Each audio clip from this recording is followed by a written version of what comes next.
Hello my friends, I expected some good news from the Ramstein meeting today, but actually some of the bad news came as well. The NATO countries couldn't reach the common position on supplyment of those tanks. Basically, Germany for now is not going to supply those tanks to Ukrainian army.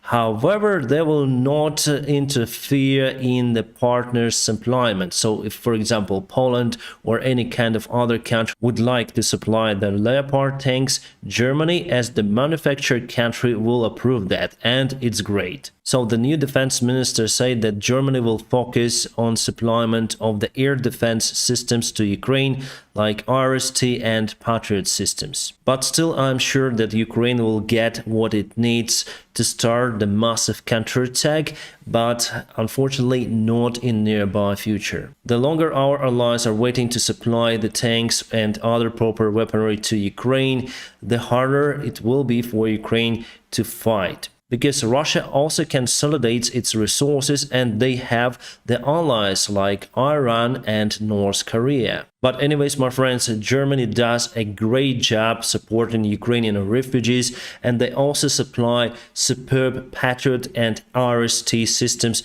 to defend Ukrainian skies. So, Germany, thank you so much, and you'll free Leopards very soon. There's the meeting now in Berlin, and people are asking German government to free the Leopards. Yeah, there could be more people, but anyways, they show the solidarity with the Ukraine. That's also Ukraine will get hundreds of the armored vehicles, including tanks from different allies like United Kingdom. Thank you guys for supporting us and supplying Challenger 2 tanks. That deal will go. So he said that after Ukraine gets those weapons, we should go on counterattack against Russia, obviously on our territory. But in that case, I expect the counterattack to start during the springtime. For winter, Ukrainian army will try to defend Bakhmut and other territories.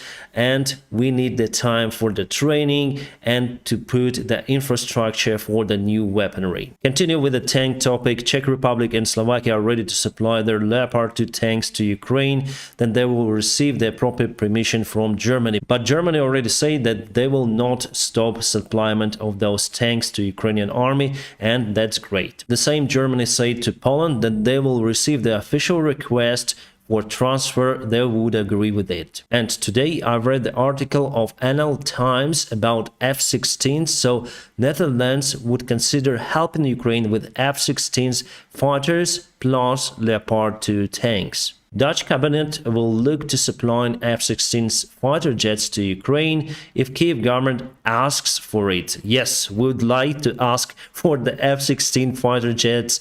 Zelensky, please ask Dutch government to supply those planes. So they say no taboos for delivery of the regular equipment. As you can see, little by little we are coming to the point that Ukraine will receive fighter jets.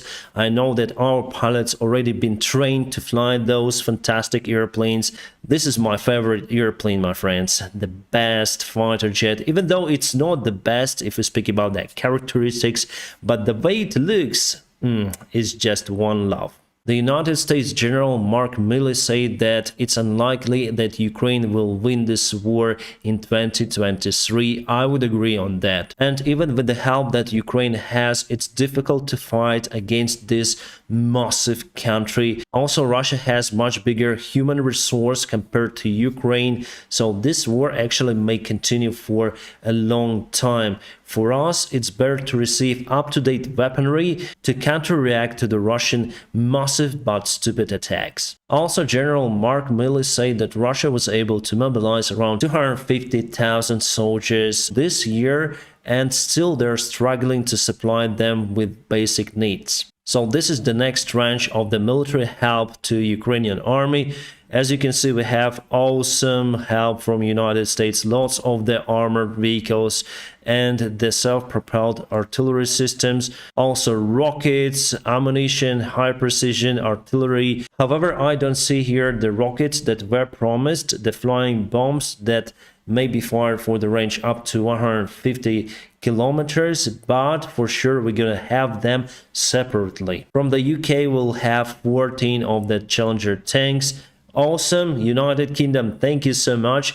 You're the first country to supply Western-made tanks to Ukrainian army. Plus, we'll have the self-propelled artillery and armored vehicles and brimstone rockets. Awesome. Lithuania will give us 2 of the Soviet-made helicopters and air defense systems to fight against the Shahid drones. By the way, today there was the massive attack on Ukraine using Shahid drones, mostly on the south part, but also it was the alert in Kiev region, so it's getting difficult that Russia is using those drones. The shadow here means unknown units, so from Estonia we'll still have their self-propelled artillery, helicopters from Latvia, NASAM systems from Canada, and lots of the armored vehicles, 200 of those. Sweden with awesome help of archers and their armored vehicles. Germany with mortar and air defense system Patriot. Czech Republic T-72 tanks together with technical engineering vehicles. Denmark Caesar artillery systems. Poland Leopard 2 tanks. Italy air defense systems. And Netherlands Patriot system, but as they say they may supply more, even Leopard 2 tanks and F-16s. France will supply AMX-10 and Bastion vehicles. And it's not the full list of supplements, we'll have many more. Russia continued to put the air defense systems all around the Moscow, and Putin has own air defense system Panzer S that goes together with him, then he travels. Yeah, this is the funny meme showing the exact system. And Russians before say that Ukraine is violating the international law by putting the air defense systems in populated areas, but now they're doing it themselves. And actually, you should put the air defense systems in populated area to protect the populated area. So they do afraid of the possible drone strikes, and it shows that everything goes according to plan to Vladimir Putin. From taking Kiev in 3 days to putting the air defense systems on the roofs of the Moscow buildings. Alright, here we go with the latest tactical military maps, and as you can see, Russia concentrate most of their forces trying to get Bakhmut and the surrounding areas under their control before they assaulted in this area, but now you can see just a single vector to try to get Bilohorivka unsuccessfully. They also assault from Crimea on the northwest part over here, but Ukrainian forces are fighting to get Crimea under control, so the main vector for our attack is this side. Russian forces still try to get Bakhmut under their control from the eastern side unsuccessfully. There was one more vector of their attack from this side, but they cancelled this attack since they were driven away from this area. But they got the success taking Lishivka under their control, so I wonder why this tactical map doesn't show that they've took it. Actually, they've took it like this and now present the threat to Bakhmut from the south, and also they may try to reach Ivanovska and cut supplies for the Ukrainian army, but we have our defense lines in that area. Moving north from Bakhmut, you can see that fighting continues for Sil and Blagodatna. Ukraine has lots of the forces around and was able to build some of the defense lines using the high ground area nearby. The situation in Bakhmut city is very difficult, and from the international resources we have the information that Russia has dramatic losses over there. They lose like 500 soldiers each day, but Ukrainian side also loses a lot. About the Zaporizhia region, Russians claim that they tried to get nearby village under their control, so they assaulted from this side, but there were no any proofs of their attack, no videos, nothing. Ukrainian forces confirmed that there was the fire exchange between the sides, but nothing special. And from the Russian media resources, it looked like they started the massive attack on Zaporizhia. For now, it's not like that, and we have enough forces in the region to protect it.